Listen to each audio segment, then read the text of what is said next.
It's not World War III, but it is a war that's now affecting the whole world by just two countries. Launching an attack less than 2 weeks ago, today at least 20 different countries are now involved in some military capacity, meaning it may be the closest we've been to a world war in decades. According to Axioms, it's now drawn in more countries, more great powers, and more overlapping conflicts than any crisis since the Cold War. So here are the main three ways that this war will touch almost the entire planet. Yes, even you, Africa. Firstly, allied countries have become targets. See, because the US military have bases in many countries around Iran, they were the first to be dragged in and started receiving a huge barrage of missile and drone attacks, a number of which made impact.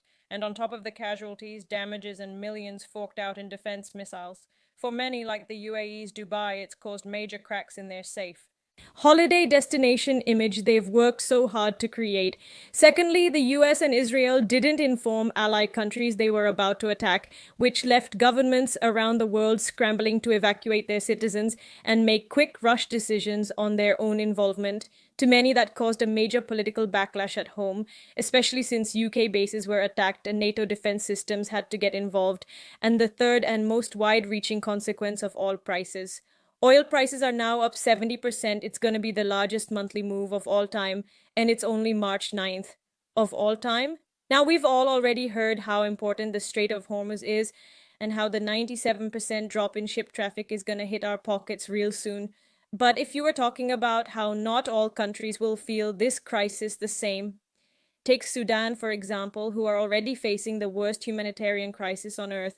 Will they import a staggering 54% of their fertilizer from the Gulf region? Remember, this is a country that already has 21 million people facing a acute hunger. That's around 40% of their entire population. And it's not just Sudan, because when oil prices go up, so too does the price of food. And, for some, that means the weekly shop gets more expensive, but for others, that means they starve.